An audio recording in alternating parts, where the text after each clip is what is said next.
G'day guys, and welcome to this business management lesson. In today's lesson, we're looking at key knowledge point 1 to 10. That is Unit 1, Area Study 2, and the 10th key knowledge point for this area of study. Today specifically, we're looking at an overview of business plans, including the benefits of using them, and we'll look at the different key features or key elements that are typically present in business plans. Now, the whole reason that you do a business plan in the first place is to make sure that you have considered every decision and every factor that you might have to deal with or face in running your business before you get there. Typically, people who make decisions off the cuff, people who don't put a lot of thought into the decisions they're making before they make them, are going to end up making more mistakes than someone who's more diligent in their preparations. Someone who has considered the alternatives and come up with an informed decision, or is making well-informed decisions, they're less likely to be making simple mistakes, avoidable mistakes. Typically, the reason that we consider a business plan as useful at all is to eliminate those easily avoidable mistakes from the process of running a business. Where time is money and money is money in business, the more mistakes you make, the more money you're wasting. And certainly, considering the financial difficulties involved in most cases with starting a business, with being an entrepreneur, the more money you can save by avoiding easy mistakes, the better off you're going to be. Now, when it comes to a business plan, typically there are 11 elements, there are 11 components, 11 sections. We're going to use these 11 sections as our headings for this lesson, and these are the ones I'll speak to. Is this an exhaustive list? Absolutely not. For different businesses, they might have less or more than these sections. Some businesses will have a great deal more financial data to look at if they've been running for a while. If they're looking at introducing a new product line, they might have more specifics about that product line and their existing product lines, whatever it is. This is a very broad and non-specific example of the elements of a business plan. The first element of any good business plan is going to be your cover page. If you pick up a business plan, the cover page should tell you who it's by and what it's for. You should know the name of the business. You should know the name of the owners. You should also know the name of the authors of this document, when it was published, and where mail should be addressed to in response to this business plan. So if you're writing a business plan that you're going to distribute to shareholders, the shareholders should know by looking at the cover of the business plan what this document is and who they can get in touch with if they have questions. The second section, and this is the first thing you should read when you open up a business plan, it's going to be your executive summary. For those of you studying any science subjects, if you've done a lab report, you know that the abstract comes at the top and it tells you everything, or it summarizes what this report is going to be about. It's very much like the executive summary of a business plan. The executive summary should give you a brief overview of the contents of the business plan. If you're only going to read one section of a business plan, it's probably going to be the executive summary, and it should give you a rough idea of everything that's going to be talked about in the document. If you're unfamiliar with the sciences, think about the blurb on the back of a novel. It'll give you a rough idea of what this story is about, so that you can make a decision about whether or not you want to dive into the details by reading further. The third section is, by far and in a big way, the most complicated if you know nothing about a business. So if you're sitting down to write a business plan and you don't have financial data to lean on, you don't have a product line to talk about, you're definitely going to probably have thoughts about your business structure, the activities to be undertaken, any dates regarding the establishment of the business, the hiring of key personnel, any domain names registered. Look, you can read that list on your screen right now. It'll tell you the sorts of things that you might find in a business profile. Generally speaking, this is just the details about the business. Section 4, the legal details and considerations.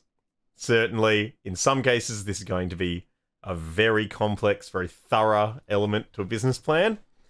While we don't have a business in mind, all we'll say is that the legal details and considerations section should acknowledge any of the legal requirements for the business. Now, it might be that you're selling food products, in which you'd have to consider food handling.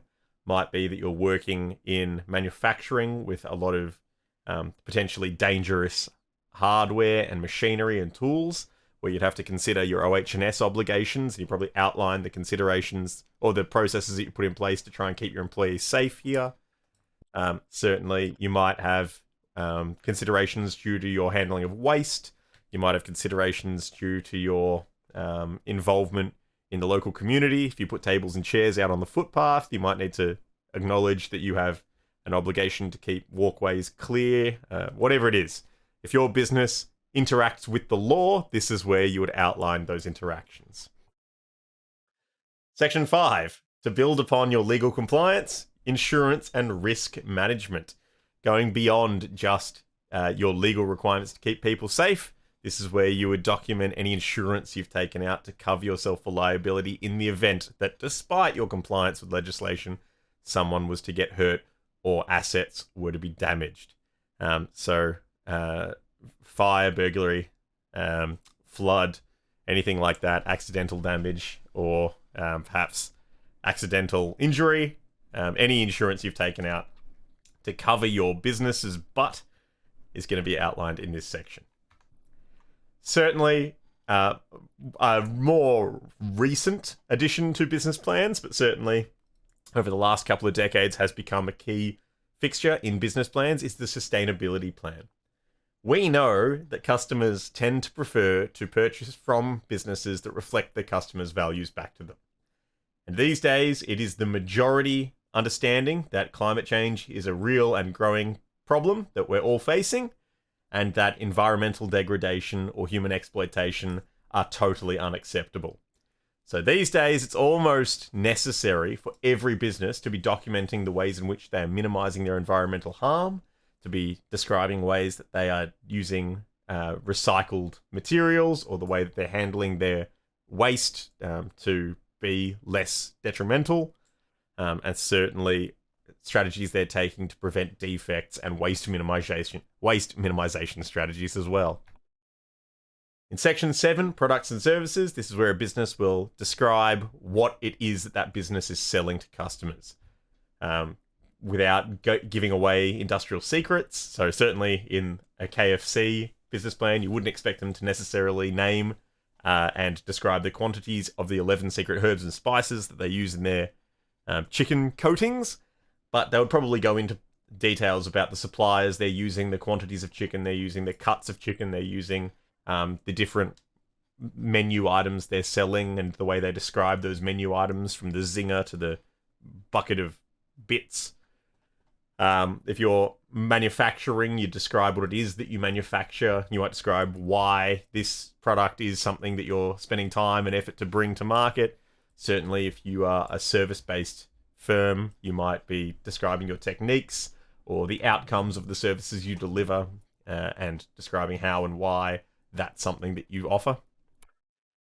Number 8 is a more thorough description on how these products or services are produced.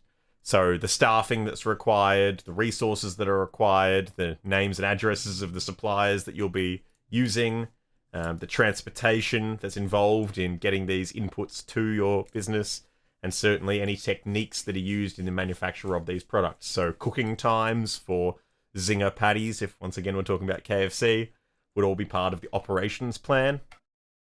Your marketing plan is everything that you intend to do or are doing to make your target market aware of and interested in purchasing your products or services.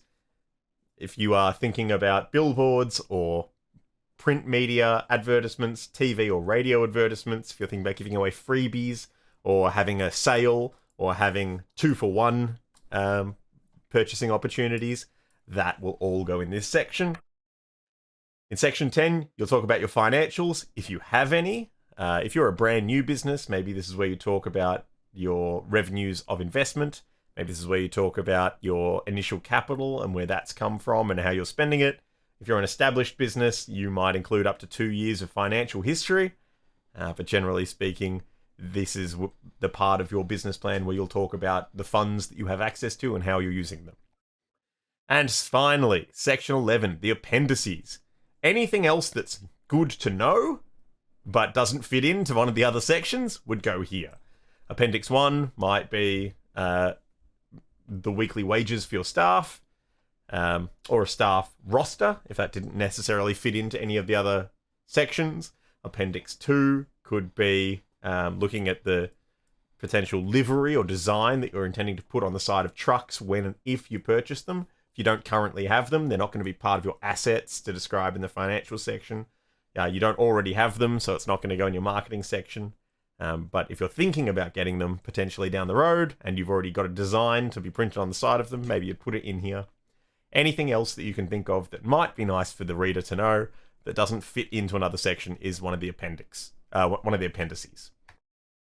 In summary, for this key knowledge point, a business plan typically includes these 11 sections. As I said at the beginning, some businesses will have more, some businesses will have fewer than these 11 sections based on their context. And once you start thinking about a specific business, it becomes pretty easy to see where some of these areas might balloon out into very thorough documentation or where some of these areas might be far more limited.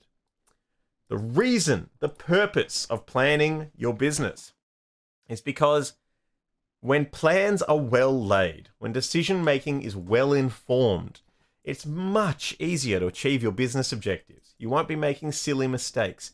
You won't be taking unnecessary risks. And that's why we like business planning. Surprise and doubt are the enemy of business success. Informed decision making is going to help your business be able to achieve its objectives without unnecessary risks. That's all for today. See you next time.